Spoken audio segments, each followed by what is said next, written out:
Hey, how's it going? I'm Mike with HowToWarGames.com, and this is the first video in a 10-part series to teach you how to play Warcry. So let's get started with the basics.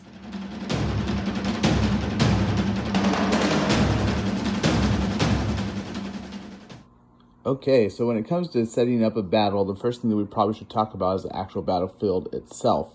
In Warcry, the gaming mat you'll play on is going to be 22 inches by 30 inches, and this is going to make up the entirety of the battlefield floor for any rules that may or may not come up while you're playing. So if you ever have a rule that says that you have to place something on the battlefield floor, this is what we're talking about. So it won't be on top of any obstacles or other terrain pieces. This is the actual battlefield floor.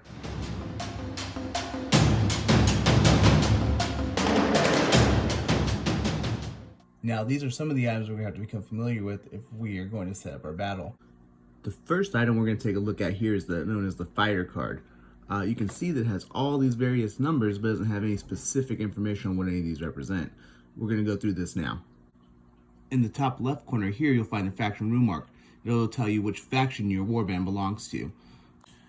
As you can see, these two units both share the same faction rune mark, therefore they belong to the same faction. Which in this case is the Corvus Cabal. Next up, in the top right hand corner, you'll see the point value of this unit. It'll tell you how much it costs to take this unit into battle. Below that is the rune mark. This tells you what abilities are available to this unit, and this is something we'll go into deeper later. Now moving back up here to the left, you have three items in a circle. Starting with the arrow, this represents the unit's speed in inches. The shield represents the unit's toughness, or how well they can take a hit, and the skull represents how many wounds they have available to them before they die. At the bottom here, we have the weapon profile.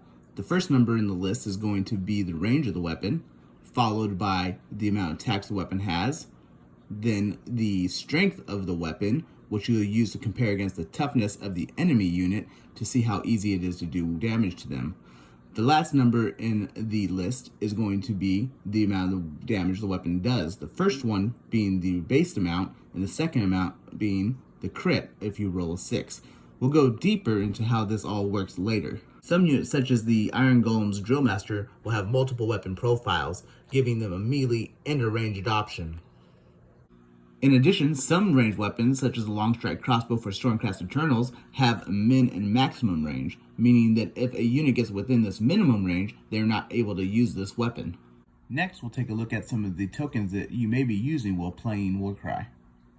First up is the activation token. This is used when your unit has completed all activations this turn. Next up, we have the wait token. In Warcry, each unit gets 2 activations per turn.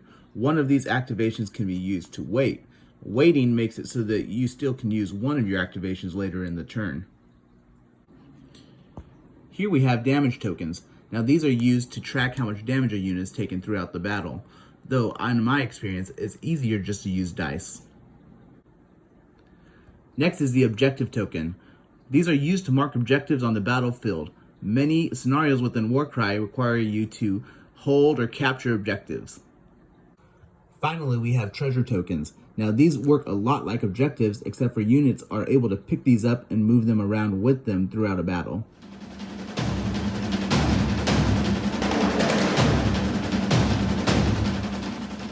Now we're going to go over the rules you have to adhere to when building your warband. Firstly, your warband must have a minimum of 3 fighters, but no more than 15. In addition, your warband's total point value cannot exceed 1,000 points.